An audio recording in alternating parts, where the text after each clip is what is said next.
Hi பா எல்லாம் எப்படி இருக்கீங்க? இன்னைக்கு நம்ம செரின் வீட்டு சாப்பாடுல ஒரு சூப்பரான ஒரு டின்னர் ரெசிபி தான் பண்ண போறோம். டின்னர்னா என்னடா அப்படினு பாத்தீங்கன்னா எப்பவும் பண்ற போல சப்பாத்தி தான். சப்பாத்திக்கு ஒரு சைடு டிஷ். நம்ம எல்லாரும் சப்பாத்தி ரெகுலரா பண்ணுவோம். ஆனா அதுக்கு சைடு டிஷ் என்ன பண்ணலாம் அப்படிங்கறது தான் எல்லாருக்குமே ஒரு சவாலாவே இருக்கிற மாதிரி இருக்கும். அந்த சப்பாத்திக்கு ஒரு சைடு டிஷ் பண்ண போறோம். அதுவும் தக்காளி தொக்கு. தக்காளி தொக்குனா எப்பயுமே நம்ம நார்மலா பண்ணுவோம் இல்லையா? அந்த மாதிரில இல்ல. இது ரொம்ப டிஃபரண்டான ஒரு டேஸ்டாவும் இருக்கும். அதே சமயம் ரொம்ப சிம்பிளாவும் இருக்கும். இந்த தக்காளி தொக்கு சப்பாத்திக்கு மட்டும் இல்லை, சாதத்துக்கும் ரொம்ப ரொம்ப அருமையான பொருத்தமாக இருக்கும். அது மாதிரியான ஒரு தொக்கு பண்ணிவிட்டு சப்பாத்தி பண்ண போகிறோம். அதே போல் சாஃப்டான சப்பாத்தியும் நம்ம எப்படி பண்ணலாம் அப்படிங்கிறது நிறைய வீடியோவில் நம்ம போட்டிருக்கோம். இன்றைக்கும் ஒரு சப்பாத்தியும் தக்காளி தொக்கும் தான் பண்ண போகிறோம். அது எப்படி பண்ணலாம் அப்படின்னு பார்க்கலாம். முதல்ல மாவு பிசைறதுக்கு கொஞ்சமாக தண்ணி ஊற்றி சூடு பண்ணிக்கலாம். ஒரு டம்ளர் தண்ணி ஊற்றிக்கிறேன். சப்பாத்திக்கு மாவு பிசைகிறதுக்கு கொஞ்சம் சுடு தண்ணி ஊற்றி பிசைஞ்சிங்கன்னா அது சப்பாத்தி வந்து ரொம்ப சாஃப்டாக இருக்கும். ரொம்பலாம் கொதிக்க வைக்க தேவையில்லை. லைட்டாக நம்ம கை பொறுக்கிற அளவுக்கு சூடு இருந்தால் போதும். அந்த அளவுக்கு சூடு பண்ணிவிட்டு நம்ம சப்பாத்திக்கு பிசைஞ்சிக்கலாம். தண்ணி சூடாகட்டும். அதுங்களையும் கொஞ்சம் மாவுக்கு உப்பெல்லாம் போட்டு கலந்து வச்சுக்கலாம். தேவையான அளவுக்கு உப்பு சேர்த்துக்கலாம். நான் வந்து 4லேருந்து 5 பேர் சாப்பிடக்கூடிய அளவுக்கு மாவு எடுத்திருக்கேன். 1/2 கிலோ மாவு எடுத்திருக்கேன். தண்ணி ஊற்றி பிசைகிறதுக்கு முன்னாடி உப்பு போட்டு இந்த மாதிரி கலந்து விட்டுட்டு அதுக்கப்புறமா நம்ம தண்ணி ஊற்றி பிசைஞ்சுக்கணும். அடுத்து ஒரு 2 ஸ்பூன் அளவுக்கு எண்ணெயும் சேர்த்துக்கலாம். ஒரு 2லேருந்து ஒரு 3 ஸ்பூன் கூட நீங்கள் ஊற்றிக்கலாம். அளவுக்கு அதிகமாகலாம் வேண்டாம். இப்போ வந்து எண்ணெய் ஊற்றினதுக்கப்புறமா நல்லா கலந்து விட்டுறலாம். உப்பு எண்ணெயும் போட்டு இந்த மாதிரி நல்லா மிக்ஸ் பண்ணிடுங்க. அடுத்து நம்ம தண்ணி ஊற்றி பிசைஞ்சிக்கலாம். இப்போ நம்ம தண்ணி சூடு பண்ணோம் இல்லையா? அந்த தண்ணியை ஊற்றிக்கலாம். நல்லா வெது வெதுப்பாக தான் நான் சூடு பண்ணி எடுத்திருக்கேன். கொஞ்சம் கொஞ்சமாக தண்ணி ஊற்றி பிசைஞ்சிடலாம். நல்லா சாஃப்டாக பிசைஞ்சு வைக்கணும் சப்பாத்திக்கு. அப்போ தான் நல்லாயிருக்கும். பாருங்கள், சூப்பராக மாவு வந்து பிசைஞ்சாச்சு. இப்படி தொட்டு பார்த்தா நல்லா அமுந்தி நல்லா சாஃப்டாக தெரியணும். அந்த மாதிரி நம்ம சப்பாத்திக்கு மாவு பிசையணும். இதுக்கு மேலே நம்ம எதுவுமே சேர்த்து நம்ம பிசைய தேவையில்லை. சாஃப்டாக சப்பாத்தி வேணும் அப்படின்னா லைட்டாக தண்ணியை வந்து வெது வெதுப்பாக சூடு பண்ணி ஊற்றி நீங்கள் பிசைஞ்சிக்கிட்டு நீங்கள் சப்பாத்தி போட்டு திருப்பி எடுக்கிறீங்க பார்த்தீங்களா? அதில் தான் சப்பாத்தி வந்து உங்களுக்கு எவ்வளோ சாஃப்டாக கிடைக்கும் அப்படின்ட்டுருக்கு. அதே போல் ரொம்ப கல் மாதிரியெல்லாம் நீங்கள் சப்பாத்திக்கு மாவு பிசைஞ்சு வைக்கக்கூடாது. நல்லா சாஃப்டாக இருக்கிற மாதிரி நீங்கள் பிசையணும். பூரிக்கு மட்டும்தான் கொஞ்சம் நல்லா கெட்டியாக இருக்கிற மாதிரி மாவு பிசைஞ்சு வைக்கணும். சப்பாத்திக்கு வந்து சாஃப்டாக நல்லா கொஞ்சம் மாவு வந்து நெழுகலாக இருக்கிற மாதிரி நீங்கள் பிசைஞ்சு எடுத்து வச்சுக்கோங்க. அதே போல் ஒருத்தவங்க கேட்டிருந்தாங்க, நான் என்ன தான் சப்பாத்தி பண்ணாலும் மொறுன்னு வருதுங்க சிஸ்டர், அதுக்கு என்ன காரணம் அப்படின்னு சொல்லியிருந்தாங்க.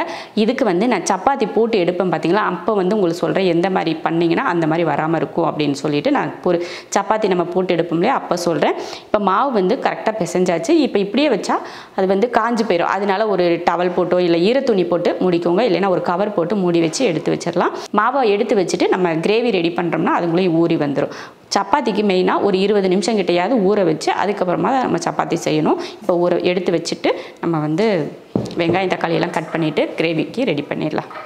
தக்காளி தொக்கு பண்ணுறதுக்கு வெங்காயம் வெட்டிக்கிறேன். நான் வந்து 3 பெரிய வெங்காயம் எடுத்திருக்கேன். மீடியம் சைஸாக இருக்கிறதுனால 3 வெங்காயம் எடுத்திருக்கேன். நீங்கள் நல்லா பெருசாக இருந்துச்சுன்னா 2 எடுத்துக்கோங்க போதும்.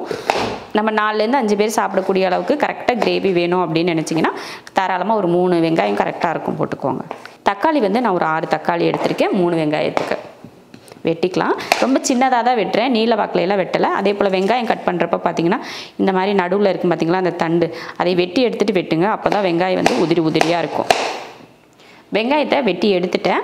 வெங்காயத்தை தாளித்து விட்டுட்டு அதுக்கப்புறமா நம்ம தக்காளி வெட்டிக்கலாம். ஏன்னா ஒன்றா வெட்டிட்டு இருக்கிறதுக்குள்ள டைம் தானே ஆகும். அதனால் தாளித்து விட்டுட்டு ஒவ்வொரு பொருளும் நம்ம ரெடி பண்ணுறதுக்கு சரியாக இருக்கும். தாளிக்கிறதுக்கு முன்னாடி நமக்கு இது ஒரு மசாலா ரெடி பண்ணணும். அதுக்கு வறுத்து எடுத்துக்கலாம். மசாலா வறுக்கிறதுக்கு கடாய் வச்சுருக்கேன். ஸ்டவ் ஆன் பண்ணிவிட்டு 1 ஸ்பூன் அளவுக்கு உளுந்து லைட்டாக பொன்னிறமாக வர மாதிரி வறுத்துட்டு அதுக்கப்புறமா பார்த்திங்கன்னா இது கூட மல்லி சேர்த்துடலாம். அதே அளவு 1 ஸ்பூன் அளவுக்கு மல்லி, கொஞ்சமாக வெந்தயம், ஒரு 1/4 ஸ்பூன் அளவுக்கு சீரகம் எந்த அளவுக்கு போட்டோமோ அதே அளவுக்கு கடுகு. இப்போ இதெல்லாம் வறுத்துக்கலாம். நல்லா வறுத்தாச்சு பாருங்கள், நல்லா பொன்னிறமாக வர மாதிரி வறுத்தாச்சு. இப்போ இதை ஒரு பிளேட்டுக்கு மாற்றிடலாம். மாற்றிட்டு அதே கடாயில் எண்ணெய் ஊற்றிடலாம். நம்ம தாளிக்கிற அளவுக்கே நீங்கள் எண்ணெய் ஊற்றிக்கலாம். அந்த அளவுக்கு ஊற்றிட்டு நம்ம காரத்தை பொறுத்து மிளகாய் ஒரு 6 மிளகாய் 7 மிளகாய் எடுத்து அந்த எண்ணெயில் போட்டு வறுத்து எடுத்துக்கலாம். நல்லா மொறுன்னு வர மாதிரி வறுத்து எடுத்து அதையும் ஒரு பிளேட்டுக்கு மாற்றிக்கலாம். இப்போ மசாலாவுக்கு தேவையானதெல்லாம் வறுத்து தனியாக வச்சாச்சு. இப்போ நம்ம தாளிச்சிடலாம். இப்போ அதே எண்ணெயில் 1 ஸ்பூன் அளவுக்கு கடலைப்பருப்பு சேர்த்துக்கலாம். அடுத்து கடுகு உளுந்து கொஞ்சம் சேர்த்துட்டு 2 நல்லா பொரிஞ்சு வந்ததுக்கப்புறமா கருவேப்பிலை கொஞ்சம், 3 பெரிய வெங்காயம் நம்ம கட் பண்ணி வச்சுருந்தோம் இல்லையா, அந்த வெங்காயத்தையும் சேர்த்துடலாம். அப்புறம் ஒரு 4-5 பூண்டு பல்ல தட்டியிருக்கேன், அதையும் சேர்த்துடலாம். இது நல்லா வதங்கி வரட்டும். வெங்காயம் வெள்ளை பூண்டெல்லாம் நல்லா வதங்கி வரட்டும். அதுக்கப்புறமா நம்ம தக்காளி சேர்த்துடலாம். வெங்காயம் பாருங்கள் இந்த அளவுக்கு வதங்கினதுக்கப்புறம் இதில் தக்காளி சேர்த்துக்கலாம். நான் வந்து 6 தக்காளி எடுத்தேன், அதை சின்னதாக கட் பண்ணி சேர்த்துக்கிறேன். தேவையான உப்பு, மஞ்சள் தூள் போட்டு நல்லா கலந்துடலாம். உப்பு மஞ்சள் தூள்லாம் போட்டிருக்கோம் இல்லையா, நல்லா கலந்து விட்டாச்சு.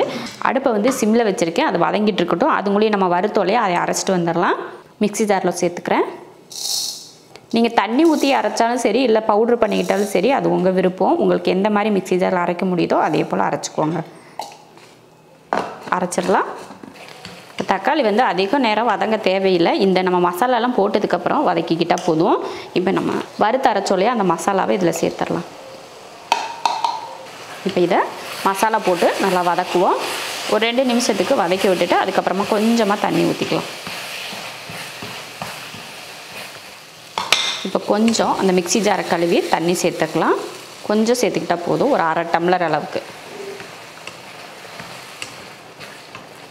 அடுப்பை வந்து நான் சிம்மில் தான் வச்சுருக்கேன். ஒரு 3லேருந்து ஒரு 4 நிமிஷத்துக்கு அந்த மசாலா வாட போகணும் இல்லையா, அதுக்காக வேகட்டும். மூடி வச்சிடலாம். ஒரு 3லேருந்து 4 நிமிஷம் வரைக்கும் இருந்துக்கிட்டால் போதும். அதுக்கப்புறமா எடுத்துக்கலாம்.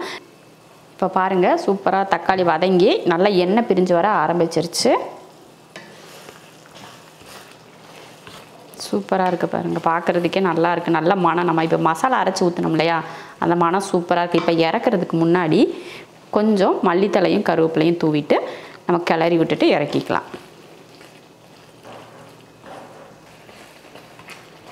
அவ்வளோதான், சூப்பராக ரெடி ஆயிடுச்சு. இப்போ அடுப்பை ஆஃப் பண்ணிடலாம். இப்போ இறக்கி வச்சுட்டு நம்ம சப்பாத்திக்கு தேய்ச்சி எடுத்துடலாம். நம்ம அதுங்களையும் சப்பாத்திக்கு தேய்ச்சி எடுத்துக்கலாம். இப்போ சப்பாத்திக்கு உருட்டி எடுத்துக்கலாம்.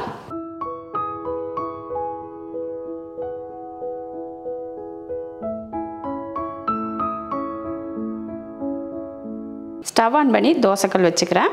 நல்லா தோசைக்கல் வந்து நல்லா காஞ்சி வரட்டும். அதுக்கப்புறமா நம்ம சப்பாத்தி போட்டுக்கலாம். இப்போயே நீங்கள் இதில் சப்பாத்தி வச்சிங்கன்னா அந்த கல் சூடாக சூடாக உங்கள் சப்பாத்தி வந்து ரொம்ப அந்த இருக்க ஈரப்பதம் பூரா உறிஞ்சிரும். அதனால சப்பாத்தி வந்து மொறுமொறுன்னு வந்துடும். அதனால இப்போதைக்கு நல்லா சூடானதுக்கப்புறம் சப்பாத்தி போடுங்க. இந்த மாவு எப்பயும் போல் நம்ம எண்ணெயெல்லாம் தேய்க்காமல் மாவு போட்டு தேய்ச்ச மாவு தான் இது. இப்போ தோசைக்கல் வந்து நல்லா காஞ்சிருச்சு. இப்போ போட்டுடலாம். போட்டதுமே அப்படியே விட்டுறக்கூடாது, மறுபடியும் திருப்பி போடணும். அந்த ஈரம் பார்த்திங்கன்னா அது உரியுது பார்த்திங்களா, அந்த மாதிரி அப்பப்போ திருப்பி போட்டுங்க. போட்ட உடனே ஒரு 5 செகண்ட் வந்து ஒரு பக்கமும் 2 பக்கமும் மாற்றி மாற்றி 5 செகண்ட் 2 செகண்ட் வேக வச்சுட்டு அதுக்கப்புறமா நம்ம தோசை கரண்டி வச்சுட்டு இந்த மாதிரி அமுத்தி விடுங்க. அமுத்தி விட்டு ஒரே இடத்துல போட்டு நீங்கள் வேக வைக்கக்கூடாது. திருப்பி போட்டு நீங்கள் இந்த மாதிரி அமுத்தி எடுக்கணும். ஒரே இடத்துல இருந்தால் தான் நடுவில் ஃபுல்லாக அந்த முறுமுறுப்பு வந்துடும். அதனால இந்த மாதிரி கரண்டி வச்சு திருப்பி போட்டு இப்படி அமுத்தி விட்டிங்கன்னா சப்பாத்தி நல்லா வேகும். அந்த நடுவில் வந்து அந்த முறுமுறுப்பு வந்து வராது. இதில் எண்ணெய் ஊற்றுறதுனா கூட நீங்கள் ஊற்றிக்கலாம். மேலே லைட்டாக எண்ணெய் தேய்க்கிறதுனா கூட தேய்ச்சிக்கலாம். எண்ணெய் தேய்க்கிறது பார்த்திங்கன்னா நம்ம 2 பக்கம் ஓரளவுக்கு வெந்ததுக்கப்புறம் லைட்டாக எலும்பி வர ஆரம்பிக்கும் பார்த்திங்களா, அந்த டைமில் நீங்கள் எண்ணெய் தேய்ச்சிங்கன்னா உங்களுக்கு சரியாக வரும். பாருங்கள், எலும்பி வருது பார்த்திங்களா. லைட்டாக எண்ணெய் தேய்க்கவும் திருப்பி போடுவோம். நம்ம வீட்டில் எப்பயுமே இந்த மாதிரி சப்பாத்தி பண்ணுறப்போ வந்து அதிகமாக எண்ணெய் சேர்த்துக்க மாட்டோம். ஒரு சில சப்பாத்தி வந்து டேஸ்ட் கொஞ்சம் டிஃப்ரெண்ட்டாக இருக்கணும் அப்படிங்கிறதுக்காக தான் எண்ணெய் வந்து ஊற்றுறது. ஒவ்வொரு நாளைக்கு எண்ணெய் ஊற்றி செய்யுங்க, ஒவ்வொரு நாளைக்கு எண்ணெய் இல்லாமல் சப்பாத்தி செய்யுங்க. எல்லாமே நல்லா சாஃப்டாக வரும். பாருங்கள், 2 பக்கமும் நல்லா வெந்துருச்சு. அவ்வளோதான், இப்போ எடுத்துடலாம். இதை எடுத்து மாற்றி வச்சிடலாம். சப்பாத்தி வந்து எல்லாமே போட்டு எடுத்தாச்சு. அவ்வளோதான், நம்ம கிரேவியும் ரெடி ஆயிடுச்சு, சப்பாத்தியும் சூப்பராக ரெடி ஆயிடுச்சு. இப்போ அடுப்பு ஆஃப் பண்ணிடலாம். அடுப்பு ஆஃப் பண்ணிட்டேன். சூப்பரான சப்பாத்தியும் தக்காளி கிரேவியும் ரெடி ஆயிடுச்சு. ரொம்ப சூப்பராக இருக்கும். இந்த மாதிரி நீங்கள் தக்காளி கிரேவி செஞ்சுட்டு உங்களுக்கு வேணால் முட்டை எதுனா வேக வச்சு எடுத்துக்கோங்க. அந்த முட்டையில் கொஞ்சம் மிளகுத்தூள் இல்லைன்னா மிளகாத்தூள் போட்டு கூட வறுத்து சாப்பிட்டுக்கலாம். அந்த மாதிரி சாப்பிட்டாலும் உங்களுக்கு நல்லாயிருக்கும். இப்போ நம்ம பரிமாறிக்கலாம். சாஃப்டான சப்பாத்தி. இந்த மாதிரி தக்காளி தொக்கு வந்து சூப்பரான டேஸ்ட்டில் இருக்கும். இந்த மசாலாலாம் வறுத்து அரைச்சி போட்டிருக்கோம் பார்த்திங்களா, அந்த மணமும் அந்த ருசியும் அவ்வளோ சூப்பராக இருக்கும். சாதத்துக்கும் செஞ்சுக்கோங்க, சப்பாத்திக்கும் இது போல் செஞ்சிட்டிங்கன்னா சூப்பராக இருக்கும். நான் வந்து எக்ஸ்ட்ரா கொஞ்சம் ஒரு முட்டை 3 முட்டையும் இந்த மாதிரி எடுத்து வச்சுருக்கேன். முட்டை வேணாம் அப்படின்னா வெறும் தக்காளி தொக்கும் இது மட்டும் நீங்கள் செஞ்சுக்கிட்டிங்கன்னா போதும். இப்போ சூப்பரான ஒரு டின்னர் ரெசிபி ரெடி ஆயிடுச்சு. அருமையான ருசியில் டின்னர் ரெசிபி இது போல் செஞ்சு பார்த்துட்டு எப்படி இருக்குன்னு சொல்லிட்டு கமெண்ட்டில் சொல்லுங்கள். பிடிச்சிருந்தா லைக் பண்ணிவிட்டு ஷேர் பண்ணிவிட்டு நம்ம ஷெரின் வீட்டு சாப்பாடு சேனலை சப்ஸ்கிரைப் பண்ணி பக்கத்தில் இருக்க பெல் ஐக்கனை கிளிக் பண்ணி வச்சுக்கோங்க. இப்போ சாப்பிட போகலாம்.